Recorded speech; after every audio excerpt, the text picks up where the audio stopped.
Hai sobat, gimana kabar kalian? Semoga disehatkan selalu dan banyak rezekinya, amin.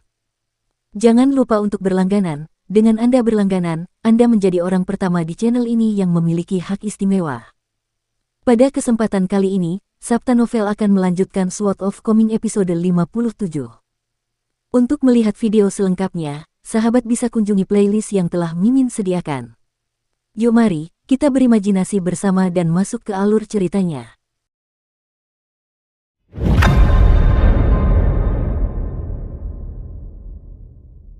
Setelah mendekati kota kecil itu, seniman bela diri dari Gunung Bela Diri Sejati melepaskan bahu Makuksuan.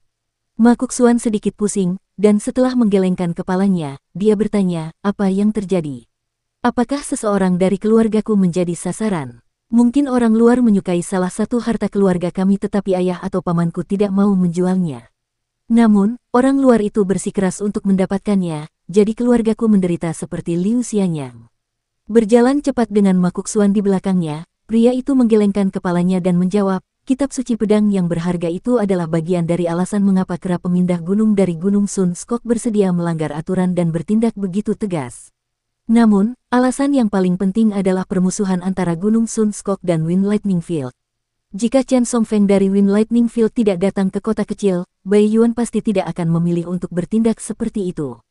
Bahkan jika para kultivator dari dunia luar ingin menargetkan seseorang di kota kecil, mereka tidak akan berani bertindak terlalu berani. Pada akhirnya, orang bijak yang mengawasi tempat ini. Pria itu tiba-tiba berhenti bicara, dan dia melihat ke atap di kejauhan. Ada seekor kucing hitam pekat berjongkok di sana, dan begitu melihat Makuksuan, kucing itu langsung mengeong dengan suara melengking. Ketika Makuksuan melihatnya, kucing liar itu berbalik dan mulai berlari kencang, menuju ke lorong bunga aprikot. Wajah Makuksuan langsung menjadi sepucat kain kafan, dan dia berlari kencang mengejar kucing liar di atas atap-atap gedung seolah-olah dia sudah gila. Setelah memahami situasinya, pria itu menghela napas. Dia tidak tergesa-gesa saat mengikuti Makuksuan, dan jarak di antara mereka tetap konstan sepanjang waktu. Makuksuan berlari kembali ke gang yang sangat dikenalnya itu. Ketika ia melihat pintu halaman terbuka lebar, pemuda pemberani itu secara mengejutkan berhenti. Ia tidak berani masuk ke dalam. Dia tahu bahwa pintu halaman mereka hampir tidak akan pernah terbuka untuk waktu yang lama. Ini karena neneknya memiliki keyakinan tertentu, gang bunga aprikot dipenuhi dengan orang-orang miskin dan tidak bersemangat, tetapi keluarga mereka sangat kaya, jadi akan sangat mudah bagi orang lain untuk mengingini kekayaan mereka. Karena itu, mereka harus menutup pintu mereka rapat-rapat. Jika tidak, mereka pasti akan menjadi sasaran pencuri. Sudut mata Makuksuan memerah saat dia berjalan memasuki halaman. Pintu rumah juga terbuka. Makuksuan melihat sosok yang dikenalnya, sosok kurus dan lemah, tergeletak di tanah. Kucing hitam itu mengeong dengan suara melengking dan menakutkan saat duduk di depan pintu. Jangan menyeberang. Pria itu mengulurkan tangannya dan meletakkan tangannya di bahu Makuksuan, sambil berkata, apa yang sudah terjadi ya sudah terjadi. Kamu harus tetap tenang. Makuksuan menahan tangisnya dengan kuat, lalu menarik napas dalam-dalam sambil memperlambat langkahnya. Nenek, panggilnya lembut. Pria itu berjalan mendekat dan berjongkok di samping wanita tua itu, sambil meletakkan dua jari di bawah hidungnya. Tidak ada tanda-tanda bernapas. Kucing hitam itu buru-buru berlari ke dalam rumah karena ketakutan, lalu menghilang dalam sekejap. Pria itu merenung sejenak sebelum menatap Makuksuan yang masih berdiri di luar pintu. Jangan mendekat. Energi yangmu terkonsentrasi secara alami, jadi jika kau mendekat, sisa-sisa jiwa nenekmu akan hancur. Dia memperingatkan dengan suara serius. Ada kerutan dalam di wajah Makuksuan yang kecoklatan.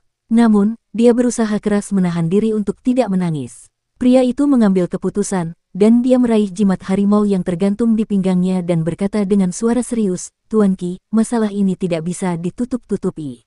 Anda punya aturan sendiri, tetapi saya juga punya pertimbangan sendiri. Saya harap Anda tidak akan ikut campur untuk sementara waktu. Setelah mengatakan ini, aura pria itu tiba-tiba berubah drastis. Pakaiannya berkibar dan rambutnya berkibar saat dia diam-diam melafalkan mantra yang tidak jelas dan misterius. Pada akhirnya, dia mengakhirinya dengan berseru, atas permintaan True Martial Mountain. Makuksuan memandang sambil tercengang. Yang dilihatnya adalah dewa setinggi 3 meter dengan baju besi emas turun dari surga. Dewa itu memukul dadanya dengan tinjunya sebelum bertanya dengan suara menggelegar, murid bela diri sejati, apa perintahmu?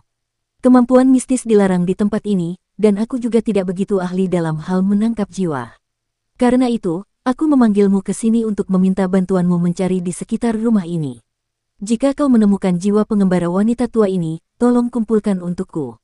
Dan ingat untuk tidak merusak esensinya. Dewa berbaju zirah emas itu terdiam sejenak sebelum menganggukkan kepalanya dan menjawab, sesuai perintahmu. Cahaya keemasan itu lenyap, demikian pula sang dewa. Di kantor pejabat pengawas Tungku, Chen Songfeng dari klan Chen di daerah Ekor Naga saat ini sedang duduk di sebuah ruangan yang luas dan sibuk membolak-balik catatan. Ada sebuah kotak kayu besar berwarna merah tua di samping kakinya, dan lebih dari setengah kotak kayu itu berisi buku-buku dan catatan yang menguning. Chen Dui dengan santai mengambil sebuah buku dari kotak itu sebelum berjalan ke jendela dan perlahan-lahan membacanya halaman demi halaman. Kepala pelayan tua dari kediaman resmi juga hadir, dan dia sedang menikmati teh sambil duduk di kursi di suatu tempat di ruangan itu. Liu Baqiao, seorang pendekar pedang dari Wind Lightning Field, duduk di seberang lelaki tua itu dan mengobrol dengan sopan dengannya. Kepala pelayan tua yang bersemangat dan energi itu tersenyum dan berkata, kebetulan sekali. Li Hong dari klan Li secara pribadi mengunjungi kediaman resmi beberapa waktu lalu untuk meminta catatan dari berbagai cabang klan Chen di kota kecil itu. Namun, dia hanya menginginkan catatan hingga 3 atau 400 tahun yang lalu. Master Song setuju, jadi saya membiarkan Li Hong mengambil 70 atau 80 buku yang ada di atas kotak itu. Kotak di bawahnya bahkan lebih tua, tetapi catatan-catatan kuno di dalamnya kebetulan adalah apa yang Anda cari.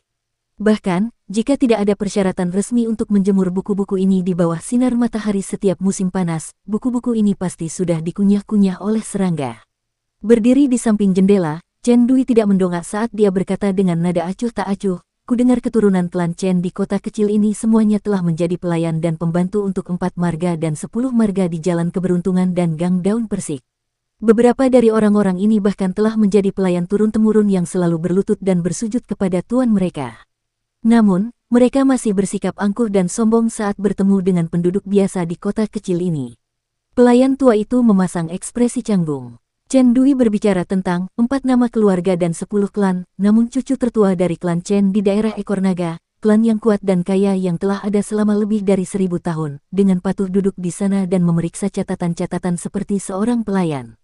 Sementara itu, dia tampak santai dan bertindak seolah-olah ini wajar saja.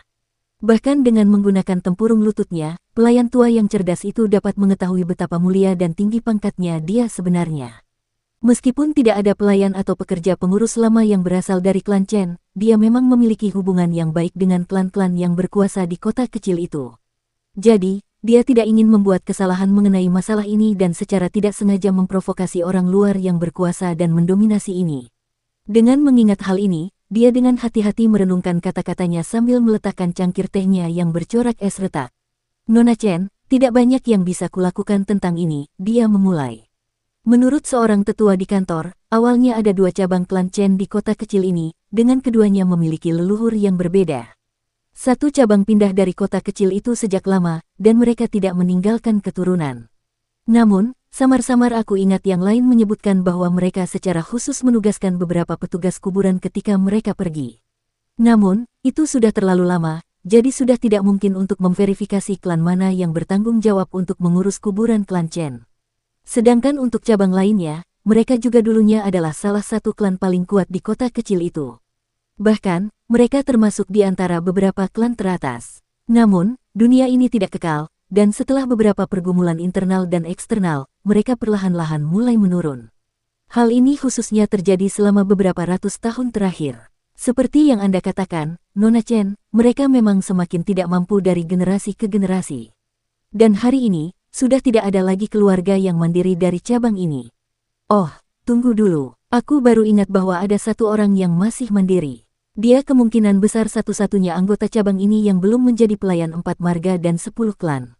Ayah anak itu adalah seorang pembuat tembikar yang sangat terampil, dan dia bahkan dipuji oleh 2 pejabat pengawas Tungku sebelumnya. Itulah sebabnya aku masih mengingatnya. Namun, dia meninggal sangat dini, dan aku tidak tahu bagaimana keadaan anaknya sekarang.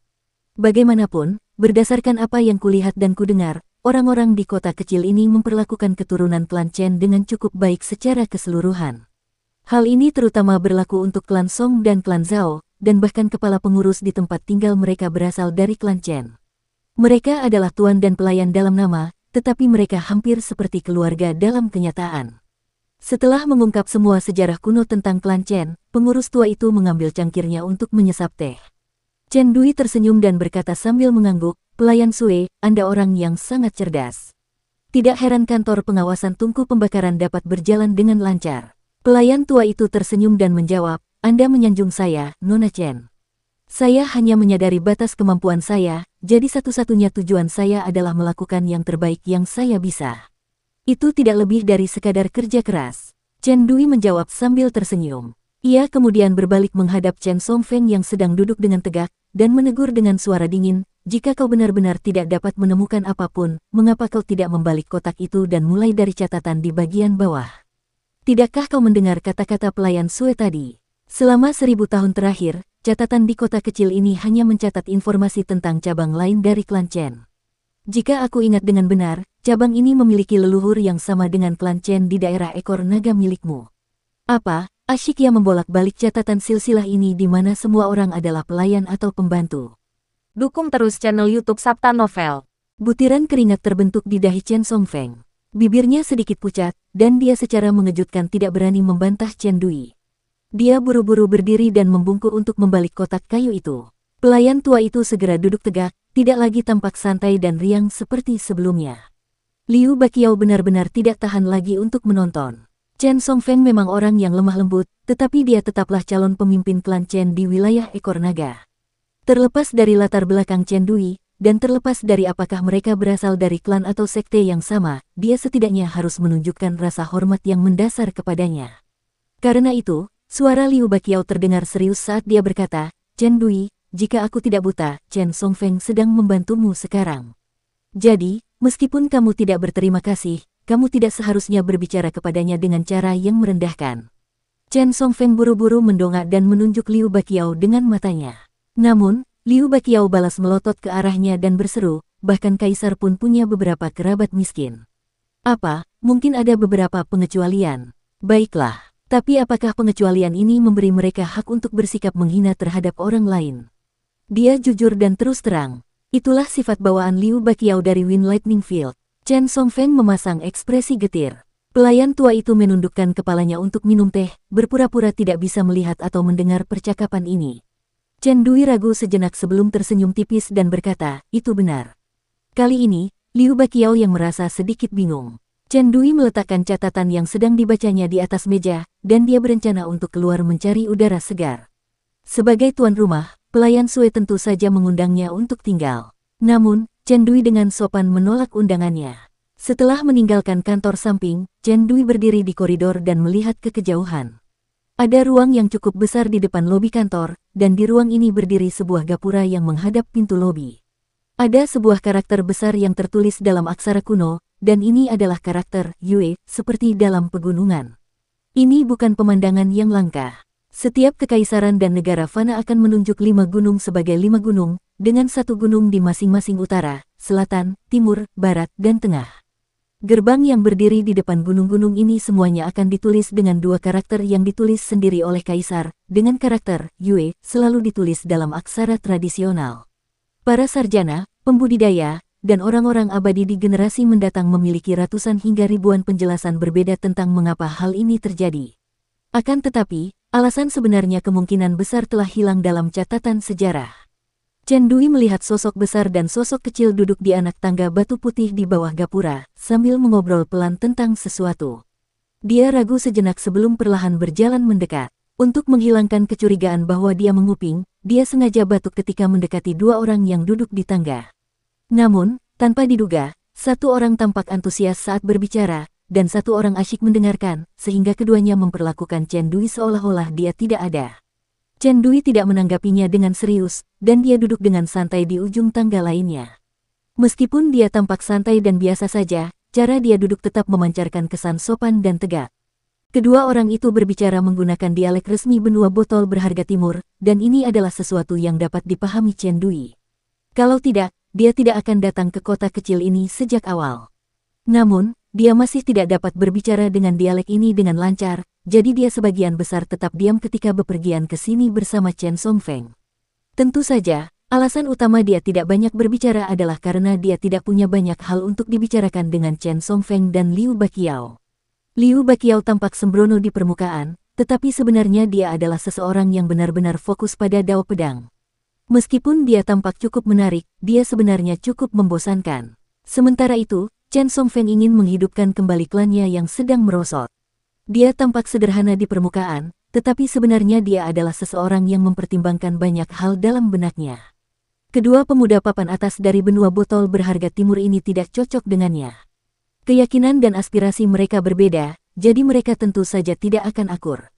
Anak lelaki itu melirik ke arah perempuan yang kira-kira 10 tahun lebih tua darinya, dan kesan pertamanya terhadap perempuan itu hanya biasa-biasa saja. Chen Dui duduk dengan tenang di tangga, dan dia tidak menunjukkan tanda-tanda ingin berbicara atau menyela mereka. Namun, ketika meliriknya saat itu, Chen Dui menyadari bahwa gadis kecil itu sedang memegang sebuah labu berwarna hijau zamrud dan berkilauan. Karena dia sudah berpengalaman, dia langsung tahu bahwa ini adalah benda yang luar biasa. Anak laki-laki muda berpakaian bangsawan itu tak lain adalah Song Jixin dari Clay Fase Eli, sementara gadis kecil yang tampak seperti boneka porselen tak lain adalah Tao Zi dari Sun Skok Mountain. Song Jixin pernah mengunjungi kediaman klan Li bersama Song Changjing sebelumnya, dan dia langsung menyukai gadis kecil ini. Ini karena dia selalu menyukai hal-hal yang indah dan indah sejak usia muda. Sementara itu, dia tidak menyukai hal-hal yang kasar dan biasa-biasa saja. Tao Zi juga memiliki kesan yang sangat baik terhadap Song Jixin, jadi mereka berdua secara misterius menjadi sahabat karib. Yang terpenting, perbedaan usia di antara mereka memungkinkan mereka untuk berbincang dengan bebas dan bahagia satu sama lain. Bahkan, Song Jixin sama sekali tidak merasa bahwa dia bertindak dengan cara yang asal-asalan, sehingga dia meminta pamannya Song Changjing untuk memaksa klan Li agar membiarkan Tao Zi keluar, sehingga dia bisa membawanya ke kantor pengawasan Tungku untuk bermain. Dia sama sekali mengabaikan ekspresi menyedihkan dan sedih itu saat dia memegang tangan Tao Zi dan menuntunnya keluar dari kediaman klan Li. Pada saat yang sama, dia juga mengirim seseorang untuk menyampaikan pesan kepada Zi Gui, memintanya untuk menemukan labu hijau zamrud di kotak harta karunnya. Ini adalah hadiahnya untuk Tao Zi. Gadis kecil itu sangat ramah pada Song Jixin, dan dia bertanya, "Kakak pengumpul kayu bakar, kamu tadi menyebutkan tentang lengkungan akademi, salah satu dari 12 jenis lengkungan. Sebelum datang ke sini, aku mendengar kakek berkata bahwa Akademi Tebing Gunung Kekaisaran Li Agung sedang dalam keadaan yang sangat buruk saat ini ketika dia berbicara dengan seseorang. Apakah kamu tahu apa yang tertulis di lengkungan Akademi Tebing Gunung?" Karena karakter Jixin dalam nama Song Jixin, Tao Zi memberinya julukan saudara pengumpul kayu bakar. Catatan 1. Nama Jixin secara harafiah dapat diartikan sebagai mengumpulkan kayu bakar. Kita lanjut ke alur ceritanya. Song Jixin tidak mempermasalahkan hal ini, dan dia sama sekali mengabaikan wanita luar itu saat dia menoleh ke Tao Zi dan menjawab sambil tersenyum, "Aku tidak tahu. Aku tidak pernah meninggalkan kota kecil ini seumur hidupku, dan aku juga tidak membaca terlalu banyak buku. Setelah berbicara denganmu begitu lama, aku merasa seperti telah menghabiskan semua pengetahuanku."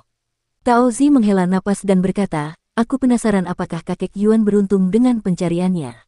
Song Jixin tersenyum, lalu menunduk sambil menepuk ujung bawah jubah brokatnya. Ada tatapan rumit di matanya. Duduk agak jauh dari mereka, Chen Dui tiba-tiba bertanya, "Gadis kecil, apakah labu milikmu kadang-kadang mengeluarkan suara sendiri?" Tao Zi berbalik dan mengangkat labu itu tinggi-tinggi dengan kedua tangannya, sambil tersenyum lebar, "Kakak pengumpul kayu bakar yang memberikan ini kepadaku." Dia sepenuhnya mengabaikan pertanyaan Chen Dui. Akan tetapi, Chen Dui hanya menampiknya sambil tersenyum. Suaranya berdengung setiap kali terjadi badai petir, jawab Song Jixin santai. Chen Dui mengangguk dan berkata, "Sesuai dugaan, itu adalah labu pemeliharaan pedang." Song Jixin sedikit bingung. Tao Zi buru-buru menimpali, "Aku tahu. Aku tahu. Keluargaku punya 3 labu pemeliharaan pedang. Kakekku punya yang abu-abu, dan itu sangat jelek. Yang dimiliki kakek Liu adalah yang paling lucu. Kecil dan seukuran telapak tangan, dan dengan suara mendesing, ia akan melepaskan lusinan pedang terbang mini. Yang milik kakak Su tidak besar atau kecil, dan warnanya ungu keemasan. Namun, sayang sekali kakak Su tidak suka mengeluarkannya terlalu banyak. Aku harus memohon padanya berkali-kali sebelum akhirnya aku bisa menyentuhnya. Namun, kakak Su dengan cepat menyimpannya lagi. Gadis kecil, kau seharusnya tidak menyalahkan kakak Su, jelas Chen Dui. Labu pemeliharaan pedang ungu emas sangat langka, dan dapat digolongkan sebagai salah satu dari 3 jenis labu pemeliharaan pedang teratas. Aku memperkirakan bahwa yang dimilikinya adalah satu-satunya di seluruh benua botol harta karun timur. Selain itu, meskipun labu pemeliharaan pedang ungu emas sangat hebat dalam hal memelihara pedang, labu ini memiliki kekurangan karena sangat rapuh. Labu ini sangat mudah rusak oleh benda tajam. Tao Zi memeluk labu hijau zamrudnya dan bertanya, lalu bagaimana dengan labuku yang satu? Itu juga sangat berharga, jawab Chen Dui sambil tersenyum. Gadis kecil itu menarik lengan baju Song Jixin dan bertanya dengan suara takut-takut, kakak pengumpul kayu bakar, apakah kamu ingin mengambilnya kembali? Song Jixin menepuk-nepuk kepala wanita itu, dengan ekspresi penuh kasih di wajahnya, dia terkekeh dan berkata, apalagi labu yang satu ini, aku juga bersedia memberimu satu lagi kalau aku punya. Chen Dui tiba-tiba teringat sesuatu yang menarik, dan dia berkata, dulu pagoda harta karun mengadakan lelang, dan barang paling berharga yang dilelang tidak lain adalah tanaman labu yang belum pernah terlihat sebelumnya. Ada 6 labu kecil yang tumbuh di tanaman itu, dan konon tanaman itu ditanam sendiri di dunia kita oleh leluhur Dao sebelum dia menjadi abadi. Butuh beberapa ribu tahun bagi tanaman itu untuk menghasilkan rangkaian 6 labu ini, dan setiap labu memiliki ukuran dan warna yang berbeda. Itu sangat misterius. Tidak ada kekurangan hal-hal luar biasa di berbagai dunia, kata Song Jixin tulus.